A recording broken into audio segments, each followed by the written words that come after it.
Por favor, abran su Biblia en el Salmo 41. Salmo 41.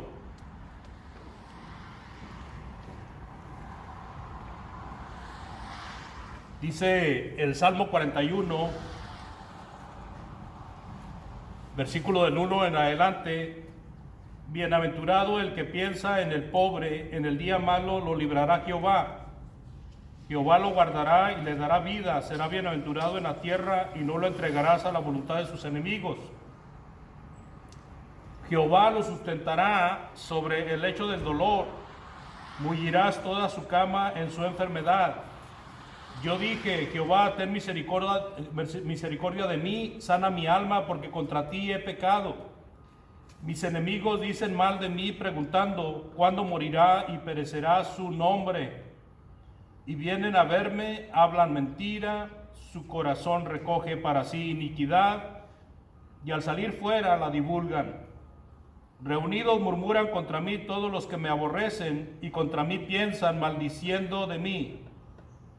Cosa pestilencial se ha apoderado de él, y el que cayó en cama no volverá a levantarse. Aún el hombre de mi paz, en quien yo confiaba, el que de mi pan comía, alzó contra mí el calcañar. Mas tú, Jehová, ten misericordia de mí, y hazme levantar, y les daré el pago. En esto conoceré que te he agradado, que mi enemigo no se huelgue de mí. En cuanto a mí, en mi integridad me has sustentado, y me has hecho estar delante de ti para siempre.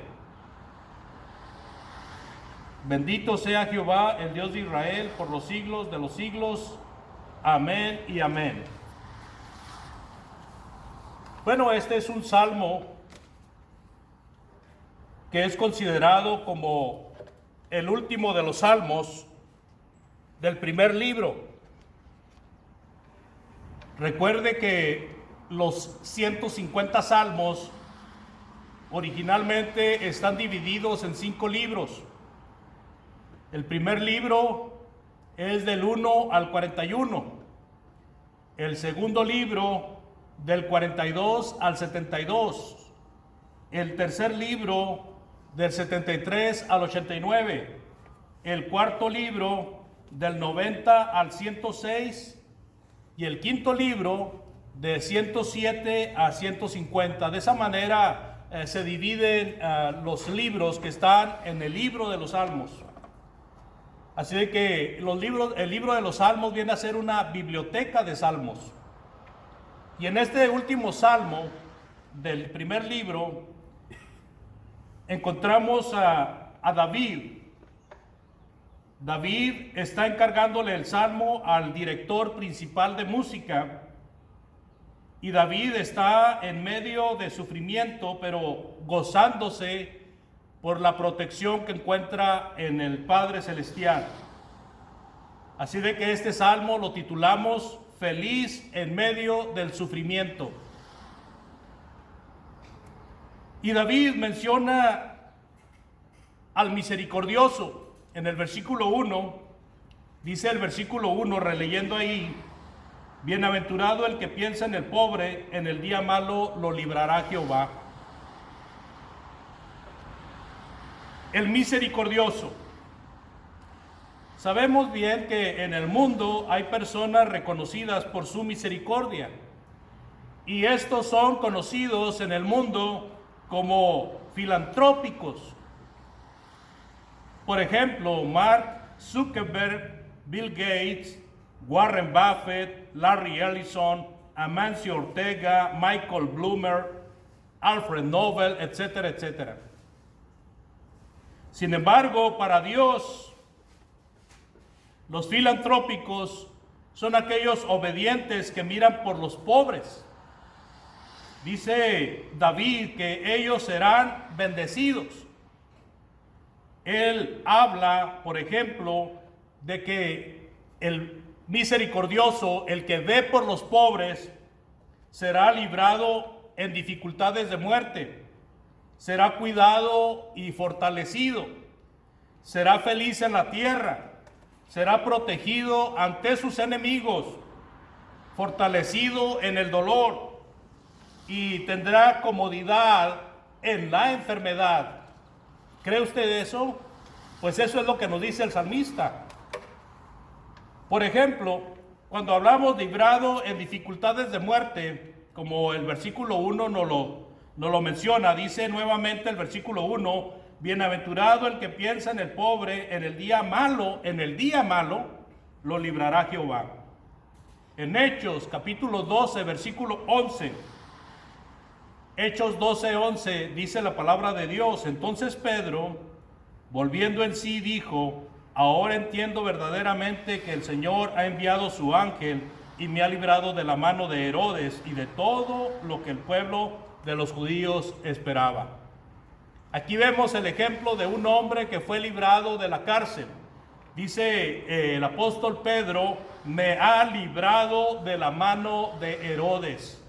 Y esto tiene mucho significativo, tiene mucho significado, porque Herodes pensaba matar a Pedro. Había matado a Jacob y esto había agradado a los judíos. Y para congraciarse con los judíos, Herodes quería matar a Pedro también. Pero dice la palabra de Dios, me ha librado de la mano de Herodes.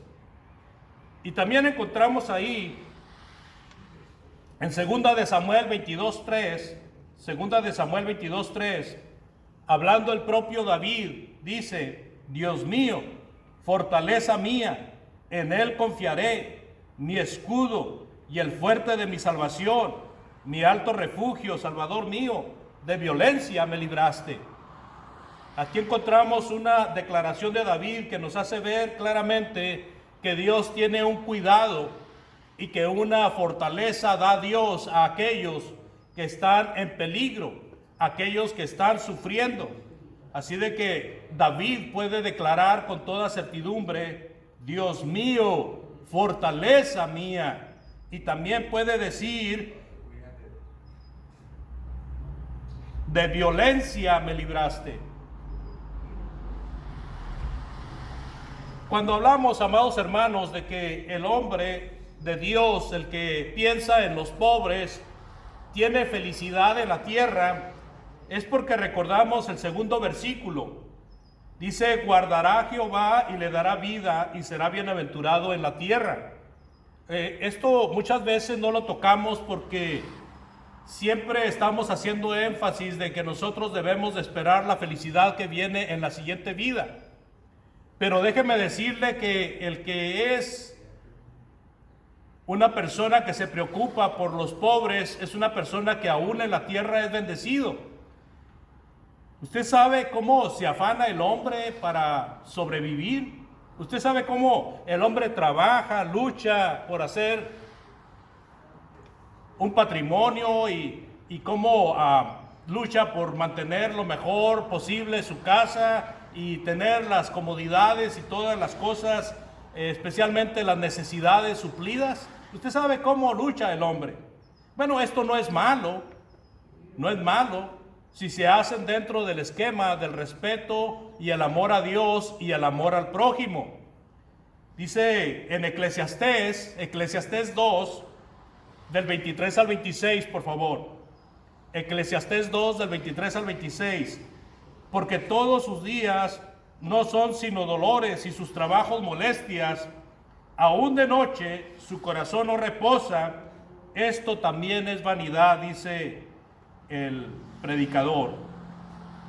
No hay cosa mejor para el hombre, sino que coma y beba y que su alma se alegre en su trabajo. También he visto que esto es de la mano de Dios. Porque ¿quién comerá? ¿Y quién se cuidará mejor que yo?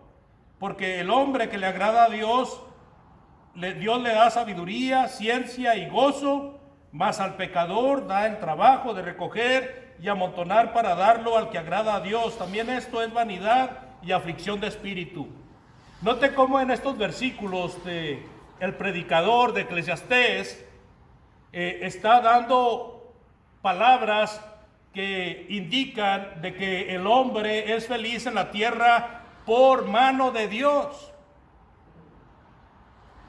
Dice, coma, beba y que su alma se alegre de su trabajo. y dice, también he visto esto que es de la mano de Dios. Lo que podemos aquí aclarar es que el hombre no debe de afanarse por estas cosas, pero sin embargo debe de preocuparse por sus necesidades, porque dentro de sus necesidades también está el ayudar al prójimo. Y este es el punto que estamos tocando, porque el versículo 1 nos enseñó que bienaventurado es el que piensa en el pobre.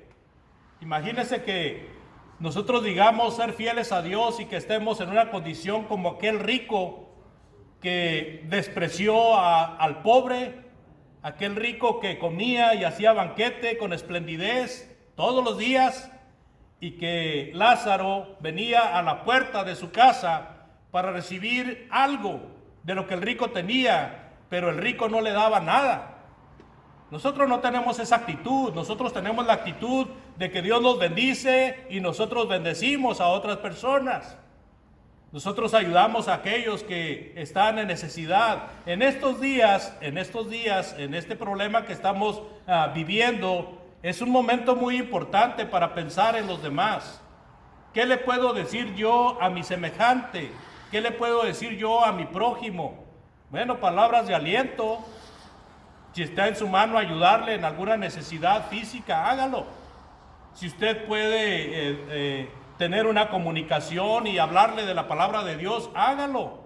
Si usted puede hablar palabras de edificación en vez de palabras torpes, de palabras ofensivas, de palabras que solamente son negativas, no lo haga. Haga mejor lo positivo. Ahorita los medios masivos, amados hermanos, usted ha de saberlo, están siendo usados por muchas personas para hablar todo lo negativo que está pasando. Y cuando uno los oye, si uno prestara atención a ellos y les hiciera caso a ellos, terminaría en una gran depresión. Así de que no seamos partícipes con ellos. Más bien, aún censuremos a personas que están siendo negativas para que otras personas se depriman. Así de que hay muchas formas, amados hermanos, de participar con los pobres. Y de esa manera podemos ser felices en esta vida porque hacemos la voluntad de Dios y eso nos da felicidad. Yo no encuentro un momento más feliz, hermanos, como cuando una persona acepta que le hable de la palabra de Dios. Ese es el momento culminante en mi vida. Ese es el momento más feliz de mi vida. Cuando un alma viene a Cristo, amados hermanos, es una explosión de felicidad. Pero todo eso tiene que ver con el hecho de participar con los demás. En 2 de Samuel 5:20, hablando de que Dios protege a el que se preocupa por el pobre, lo protege ante sus enemigos. En 2 de Samuel 5:20 dice, y vino David a Baal Perazim, y ahí los venció David, hablando de los filisteos, y dijo, quebrantó Jehová a mis enemigos delante de mí, como corriente impetuosa, por eso llamó el nombre de aquel lugar Baal Perazim.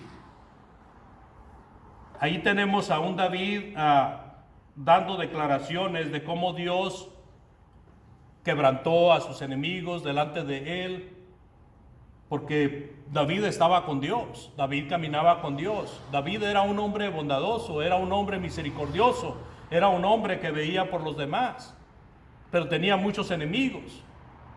Y él dejaba que Dios le ayudara en cuanto a la solución en contra de sus enemigos.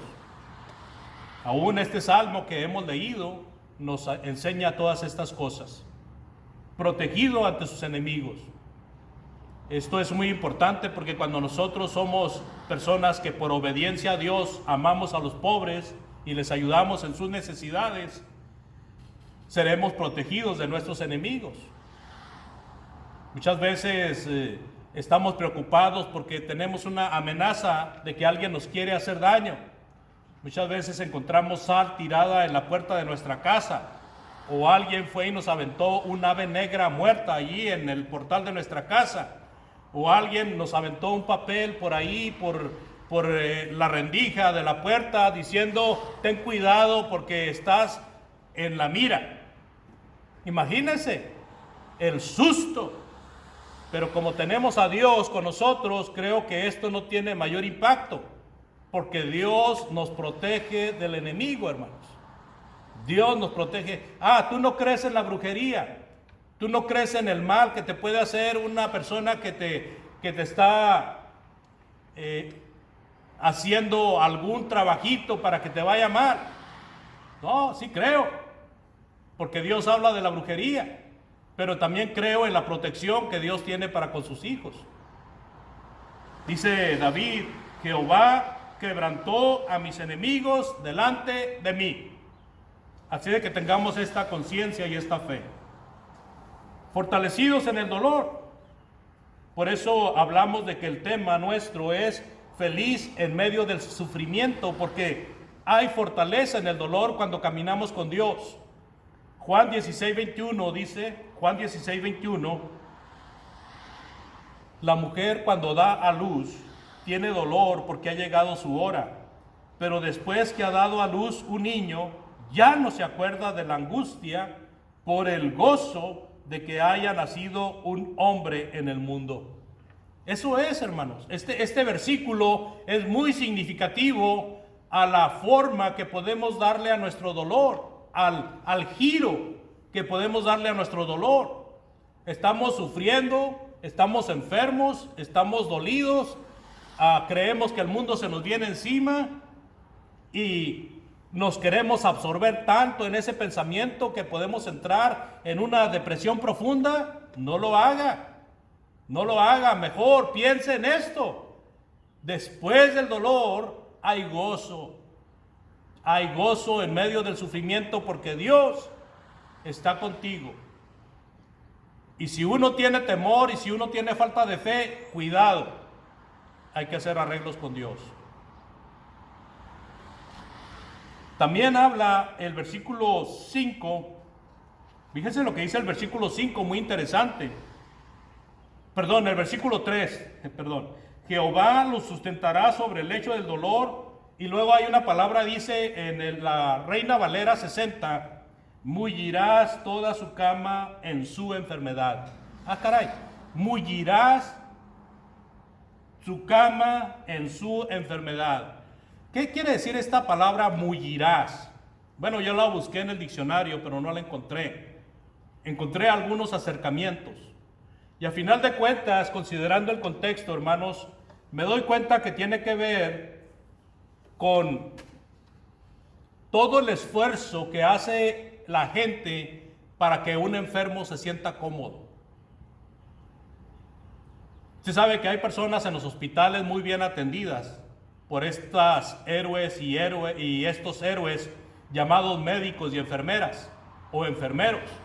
Y estos dan asistencia a los enfermos. Y la mayoría de ellos, con excepción de unos pocos casos, son personas excepcionales en su trabajo. Han estudiado y se han preparado para saber cómo tratar al enfermo, de tal manera que luchan a toda costa por hacer sentir al enfermo cómodo.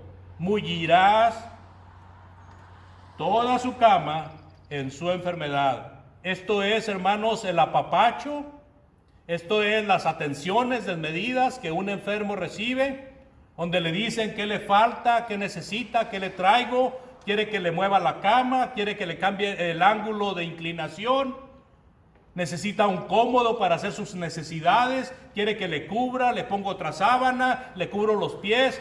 Estas son atenciones inmerecidas, hermanos, que recibimos muchas veces por parte de los médicos, pero también por parte de nuestros familiares en la casa, cuando caemos en la cama. Bueno, Dios está en medio de ello, hermanos. Dios desea dar fortaleza y dar comodidad a sus hijos, aún en la enfermedad, aún en la cama. Qué hermoso, qué interesante y qué edificante poder contar con estas cosas. Pero todo esto, amados hermanos, viene a colación de que el fiel tiene su mira puesta en el pobre. Aún en medio de la enfermedad y del dolor, por el cuidado y esmero de quienes le estiman, se puede sentir el enfermo relajado, apapachado, tranquilo, mientras el cuerpo yace enfermo en el lecho del dolor. Nuestro Señor Jesucristo nos profiere unas palabras acerca de este punto. Nuestro Señor Jesucristo dice: bienaventurados los misericordiosos, Mateo 5:7. Bienaventurados los misericordiosos, porque ellos alcanzarán misericordia.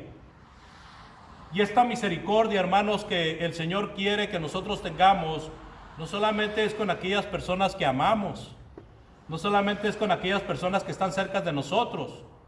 Él quiere que seamos misericordiosos aún con nuestros enemigos. Al que te pida, dale. Al que quiera tomar de ti prestado, no se lo niegues, dice el Señor. Ama a tus enemigos. Mateo 5:42 al 44 dicen estas palabras. Pero también encontramos otras palabras en Romanos 12:20. Si tuviera hambre, dale de comer. Si tuviera sed, dale de beber. Y está hablando de los enemigos.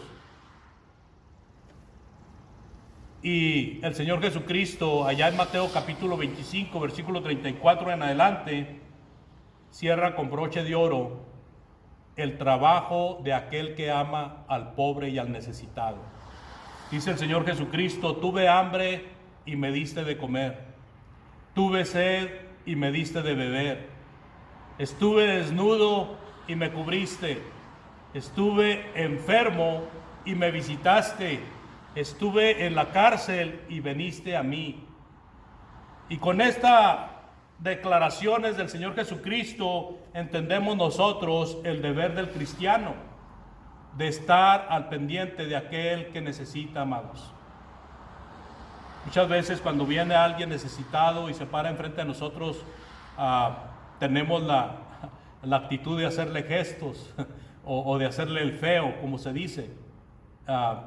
Pero muchos de nosotros no tenemos esa actitud, sino que vemos qué necesitas, en qué te puedo ayudar. No estoy hablando de ayudar al que va a consumir drogas, pero también nosotros no somos jueces para juzgar si no conocemos a una persona si va a consumirlo en drogas. Si alguien viene a pedirnos ayuda, ayudémosle. Si sabemos que esa persona va a usar mal la ayuda, pues ya lo sabemos. Entonces ya tenemos pruebas, si no, no lo vamos a ayudar porque no queremos que se destruya más. Y vamos a pasar al segundo punto. Si usted tiene algún comentario o pregunta acerca de este punto donde Dios ayuda a los que son misericordiosos porque se preocupan por los pobres precisamente, el segundo punto nos va a decir en qué forma es atacado el que se preocupa por los pobres. Porque fíjense que David está tocando el punto de los pobres porque él se preocupaba por los pobres. Dios en muchas ocasiones habla de David como un hombre que caminaba con él. Aún menciona en las Sagradas Escrituras que era un hombre de acuerdo al corazón de él. Así de que eso nos indica la benevolencia, la piedad y la misericordia de David. Ahora, en el segundo punto, vamos a ver los ataques que recibe una persona que es misericordiosa y aún en medio de esos ataques debe de gozarse. Porque aquí nos menciona, del versículo 4 en adelante, nos menciona cómo es que está siendo atacado. Dice, por ejemplo, el versículo 5, mis enemigos dicen mal de mí.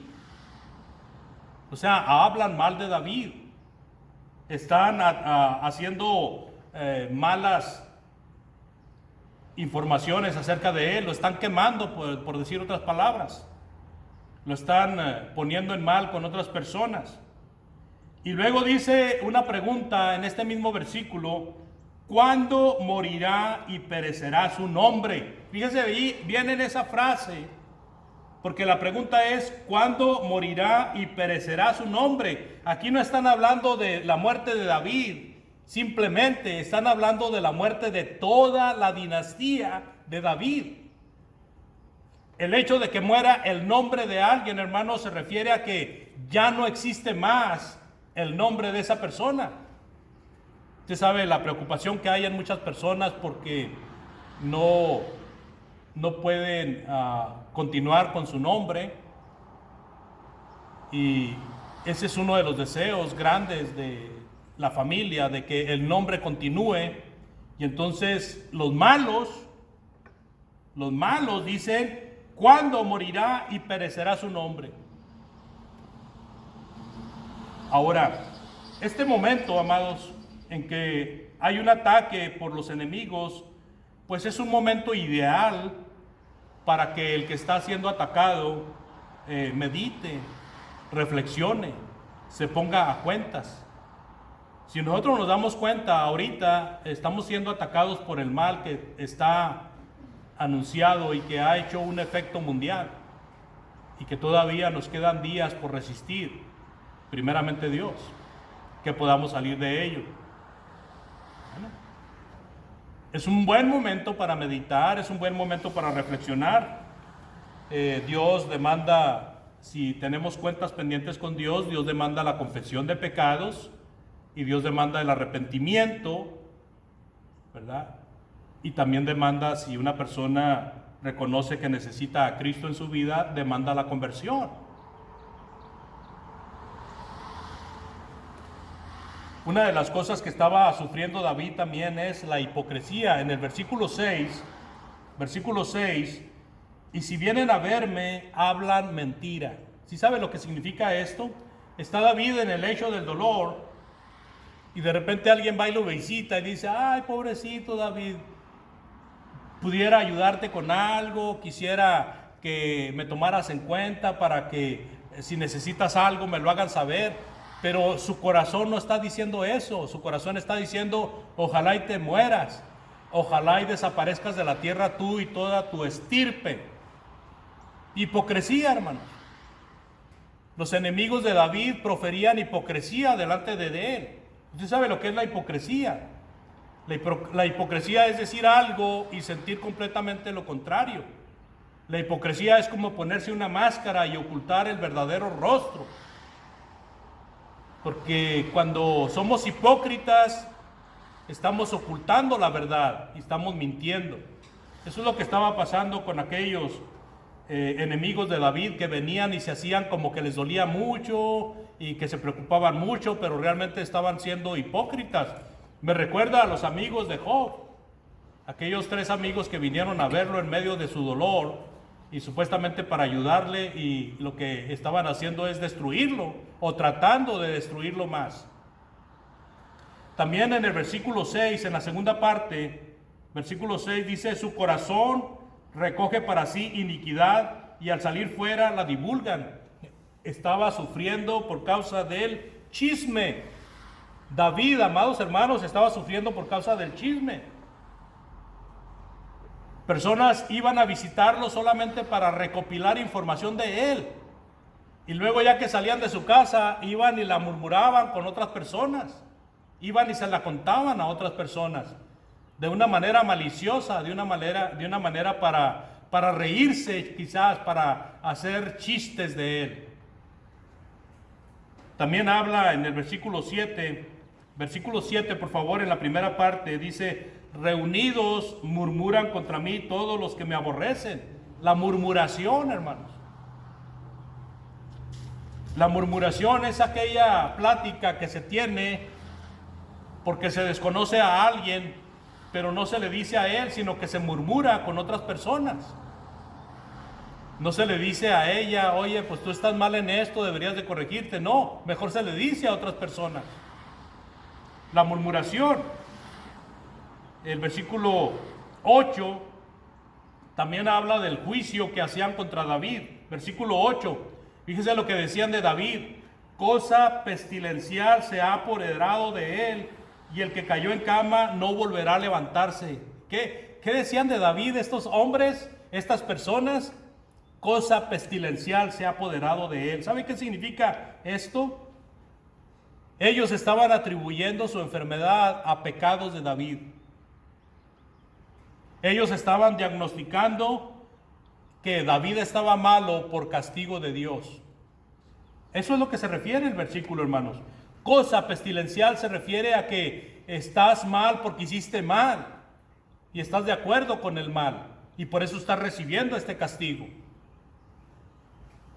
Se convertían en jueces y verdugos y en vez de ayudar a David lo dejaban peor.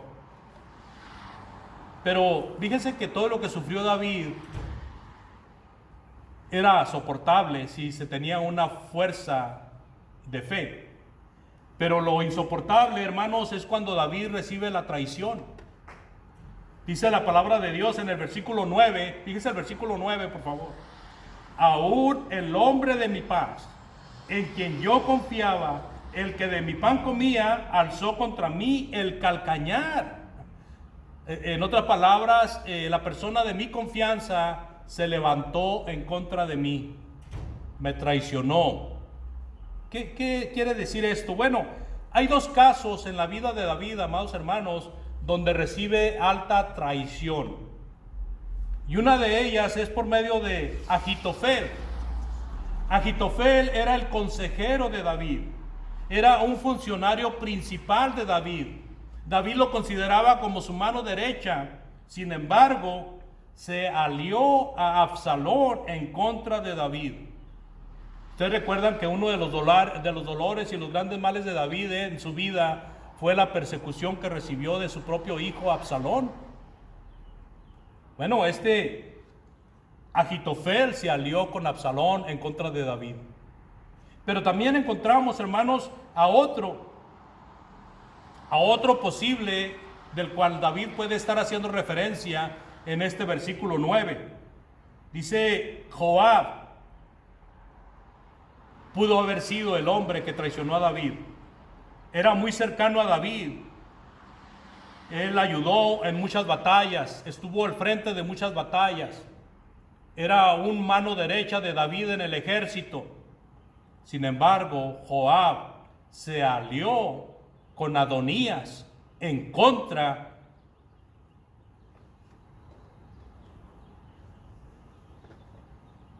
de Salomón. O sea, el que merecía el reino después de David, el indicado para el reino, era Salomón. Sin embargo, Adonías, otro hijo de David, quería el reino. Pero no le tocaba el reino, a menos de que lo tomara por la mala. Y Joab, siendo un hombre de confianza de David, se alió en la lucha en contra de David para dar el golpe de estado, o para tratar de sustituir a Salomón por Adonías. Es muy importante ver estas palabras, hermanos, porque tienen ese significado. David está profiriendo palabras que afectan a su vida. David está profiriendo